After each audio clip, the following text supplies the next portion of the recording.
Dear students, please take the section Colligative properties. So colligative properties. Certain dilute solutions which are having non-volatile solute have certain properties which depend only on the number of solute particles. So such properties are called colligative properties. So you can see 4 important colligative properties mentioned here. That is the lowering of vapor pressure, the elevation in boiling point, depression in freezing point, and osmotic pressure. So all these properties, they depend only on the number of the solute particles added to the solvent, and it does not depend on the nature of these solute particles. So colligative properties means the properties of dilute solutions containing non-volatile solute which depend upon the relative number of solute particles but do not depend on the nature of these solute particles. So before we come deep into the colligative properties, we must revise the concept of mole fraction. So what is mole fraction? So mole fraction is defined as the ratio of the number of moles of one component to the total number of moles of all the components present in the solution. So we are considering a binary solution here. A binary solution will have 2 components, a solvent and a solute. So the solvent component is named as A and the solute component will be named as B. So mole fraction is denoted using the letter X. So how we can find the mole fraction of the solvent and mole fraction of the solute here? The mole fraction of solvent, that is XA, is denoted as Na divided by Na plus Nb. Here Na is the number of moles of A. So we can get Na by dividing the weight of A by the molar mass of A. So Na is equal to Wa divided by Ma. Similarly, we can also get the number of moles of B by dividing the weight of B by the molar mass of B. So Nb is equal to Wb divided by Mb. So the mole fraction of A is Xa is equal to Na divided by Na plus Nb. Here in the denominator part, Na plus Nb is the total number of moles of the solution. That is the number of moles of solvent plus number of moles of solute. And similarly, we can also find the number of moles of the solute particles. That is Xb is equal to Nb divided by Na plus Nb. That is the number of moles of solute particles divided by the total number of moles of the solution. That is solvent plus solute.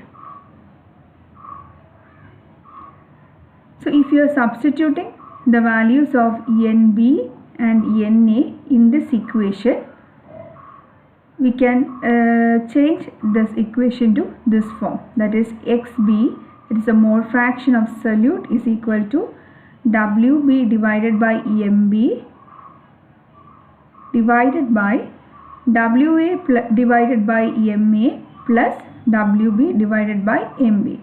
So here we are substituting the expressions for Nb and Na plus Nb in the numerator and the denominator part. Now let us understand the first colligative property, that is the lowering of vapor pressure of solutions. So what is meant by the vapor pressure? So vapor pressure is actually the pressure exerted by the vapors above the liquid surface in equilibrium with the liquid at a given temperature. Okay, so certain liquids which are volatile, the vapor molecules will escape to the surface of the liquid, and these vapor molecules of the liquid will start to exert a pressure on the surface of this liquid. So this pressure is actually called the vapor pressure of the liquid. So if you are adding a non-volatile solute here. So here you can see a diagram. So in the first case we are having a pure solvent, and the pure solvent is in the liquid state in the lower part of the container, and some of the molecules of the pure solvent are escaping to the surface, and these vapors are exerting a certain amount of pressure to the liquid surface here. So the vapor pressure of the pure component is actually denoted using P0A. So this is the case of pure solvent. Now in the second case, suppose if you are adding a non-volatile solute particles to this pure solvent. So here the solute is actually non-volatile. So it will not escape to the surface of the liquid just like the molecules of the solvent, because it is non-volatile. But however, since the majority of the surface will be occupied by these solvent molecules, the amount of molecules that can escape to the surface of the solution will be reduced. So here we can see that the surface molecules will be having certain amount of the solvent molecules as well as the solute molecules. So majority of the surface molecules is now occupied by the solute molecules. At the same time, it will not escape to the surface. So what happens? The amount of the solvent molecule that can escape to the above atmosphere will be reduced. So as a result, the vapor pressure of this system will be reduced. So this is the effect of adding a non-volatile solute to the solvent. So in the pure case, in the case of pure solvent, if the vapor pressure was P0A, in the case of a solution with a non-volatile solute, the vapor pressure will be lower than the vapor pressure of the pure solvent, because majority of the portion surface of the liquid is occupied by the non-volatile solute, which will not allow the solvent molecules to freely escape to the surface. So the amount of solvent molecules present in this atmosphere will be lesser when compared to the amount of solvent molecules in the case of a pure solvent.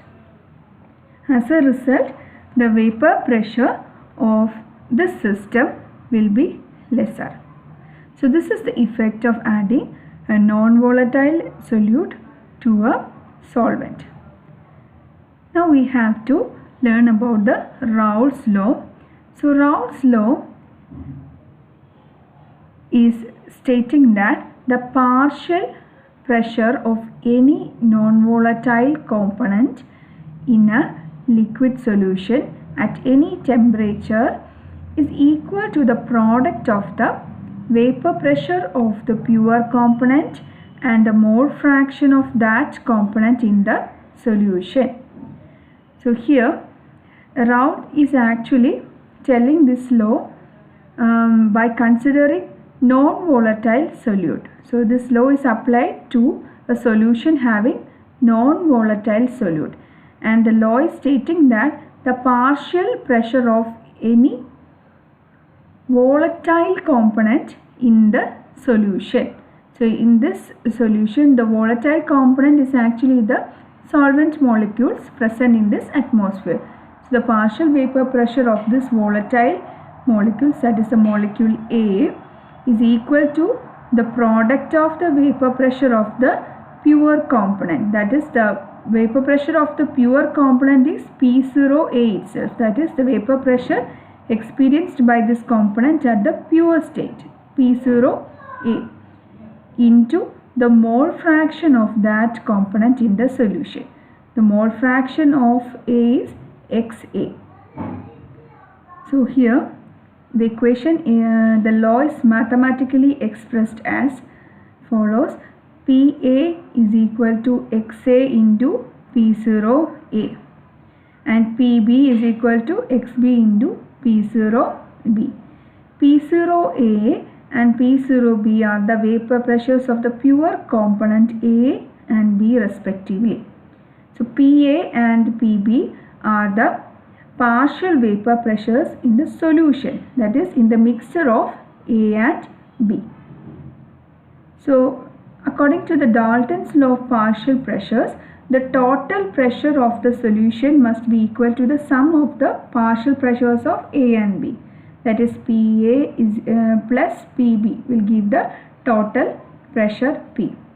Now if you are substituting the values expression for PA and PB in this equation, the total pressure P will become XA into P0A plus XB into P0B. Now if you are considering a non-volatile solute, so in the case of a non-volatile solute, we know that the partial vapor pressure exerted by the solute will be negligible. It is since the solute molecule is non-volatile and it is not contributing to the total pressure inside the container, the P0 XB P0B part can be neglected. Therefore, the total pressure of the system will becomes equal to the pressure exerted by the molecule A only. That is, P will become equal to PA, since PB will become 0 in the case of non-volatile solute. So let us rewrite the equation as P is equal to P0A, which is equal to XA into P0A. Here XA is the mole fraction of the solvent, that is the major component. Now for a binary solution, the total mole fraction, which is actually taken as 1, the total mole fraction will be equal to the mole fraction of the two components, that is XA and XB. So XA plus XB is equal to 1. So XA can be written as 1 minus XB.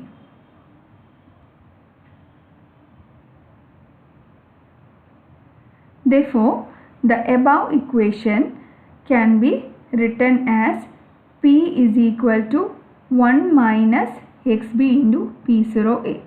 So here we are substituting the expression for XA in the above equation. P is equal to XA into P0A. In this case, we have introduced XB in this equation. So XB is actually the mole fraction of the solute. Again, we are rearranging the equation and writing it as P is equal to P0A minus P0XB. So this is the equation. P is equal to P0A minus XB into P0A. And XB P0A is equal to P0A minus P. Therefore, the mole fraction of the solute, that is XB, is equal to P0A minus P divided by P0A. So this P0A will be rearranged to the denominator part. So this factor, that is the RHS of this equation, P0A minus P divided by P0A, this is actually representing the relative lowering of vapor pressure on formation of the solution. The relative lowering of vapor pressure, and the expression states that this relative lowering of vapor pressure is equal to the mole fraction of the solute.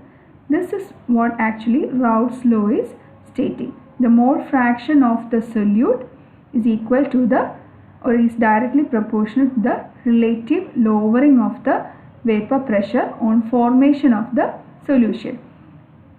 So Raoult's law for solution can also be stated as the relative lowering of vapor pressure of a solution is equal to the mole fraction of the solute.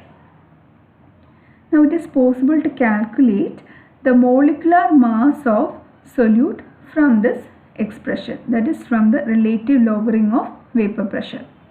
For this we have to derive a mathematical expression like this.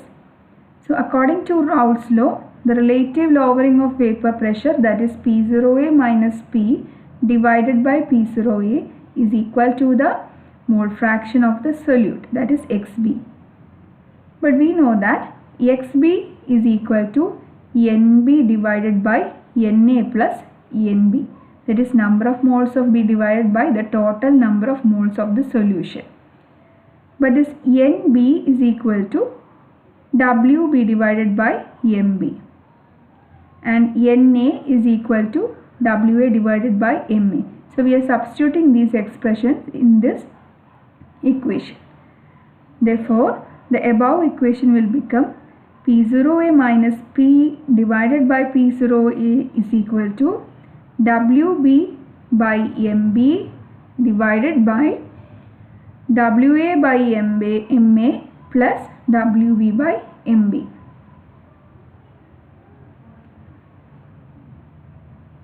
So here, since the relative lowering of vapor pressure depends only upon the mole fraction of the solute and not on the nature of the solute, it is a colligative property. So from this expression we can see that this relative lowering of vapor pressure is depending only on the mole fraction, that is the relative number of moles of the solute, and it does not depend on the nature of the solute. Therefore, this particular property is a colligative property. Now, we are considering dilute solutions here. So Raoult's law is applied to very dilute solution. In the case of dilute solution, the number of moles of B is very small, that is the solute molecules will be very lesser in concentration. Therefore, in the denominator part of this expression, the WB by MB part is very small, that is the number of moles of solute is negligible as compared to WA by MA, that is the number of moles of the solvent. Therefore, this relation will become as P0A minus P divided by P0A is equal to WB by MB divided by WA by MA. Again, rearranging this equation, we get WB into MA divided by MB into WA. So MB, that is the molecular weight of the solute, is equal to P0A divided by P0A minus P into WB MA divided by WA. So in this equation, we are trying to calculate the molecular weight of the solute from the expression of Raoult's law. So the Raoult's law was stating that the relative lowering of vapor pressure is equal to the mole fraction of the solute, and from this expression we are ultimately trying to calculate the molecular weight of the solute by considering that the relative number of moles of solute is very negligible when compared to the number of moles of the solvent. So in the denominator part, we neglected the term WB by MB and we tried to rearrange the equation to get the MB part, that is the molecular weight of the solvent, molecular weight of the solute molecule. So here you can see a problem. So in the problem, it is asked to calculate the molecular weight of a solid substance, that is the solute. So let us see this problem. So the vapor pressure of pure benzene at a certain temperature is 640 millimeter mercury. A non-volatile, non-electrolyte solid weighing 2.175 gram is added to 36 gram of benzene. The vapor pressure of the solution is 600 millimeter mercury. So what is the molecular mass of the solid substance? So this is the question, and what are the values already given here? Let us see. Here the solvent is pure benzene. Okay, it is a major component. So the solvent is pure benzene, that is 39 grams of benzene is present here. So here the mass of the solvent, that is WA, will be 39 grams. And the mass of the solute, that is the mass of the solid substance, is also given, that is 2.175 gram. Again, the vapor pressure of the solution at the is given here. Okay, the vapor pressure of the solution and the vapor pressure of the pure solvent, that is benzene. So the pure state, the benzene will be having a vapor pressure of 640 millimeter mercury, and when the solute is added, the vapor pressure of benzene is reduced to 600 millimeter mercury. So these two values are also given. The vapor pressure of the pure solvent, that is 640 millimeter, and the vapor pressure of the solution, that is a mixture of benzene and the solid substance, that is 600 millimeter. So we are asked to calculate the molecular mass of the solute here. So we already know the molecular mass of the solvent, that is molecular mass of solvent, that is benzene, which is 78,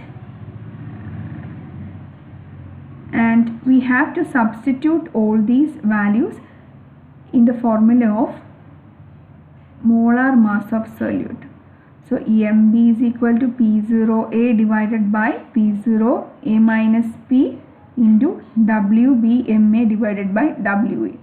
So P0A is the vapor pressure of the pure solvent, that is 640.